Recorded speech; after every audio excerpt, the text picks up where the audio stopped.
దేవునికి అసాధ్యమైంది ఏదీ లేదు. అవును, ఇప్పుడు అబ్రహాము షారా మన కళ్ళ ముందు ఉన్నారనుకుందాం. ఇప్పుడు అబ్రహాము షారాకి వయసు అనగా ఎక్కువైపోయింది. అబ్రహాముకేమో 100 సంవత్సరాలు, షారాకేమో 90 సంవత్సరాలు. వీళ్ళిద్దరూ ఎలా ఉన్నారంటే అవ్వాతాతల్లాగున్నారు. ఇప్పుడు వారిద్దరికి సంతానాన్ని ఇస్తానని దేవుడు వాగ్దానం చేస్తున్నాడు. వినే వాళ్ళకి నవ్వు కలుగుతుంది, చూసే వాళ్ళకి నవ్వు కలుగుతుంది. అలాగనే మన జీవితాలలో దేవుడు ఒక అద్భుతాన్ని చేయబోతున్నాడంటే మన చుట్టుపక్కల వాళ్ళకి నవ్వు కలుగుతుంది, వారికి ఆశ్చర్యము కలుగుతుంది. మనకు నవ్వు కలుగుతుంది, వారికి ఆశ్చర్యము కలుగుతుంది.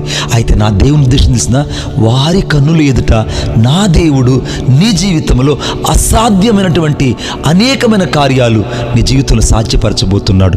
ఆమేన్. ఇప్పుడు అబ్రహాము షారా జీవితాల్లో దేవుడు ప్రేమించి వారికి ఇస్సాకునిచ్చాడు.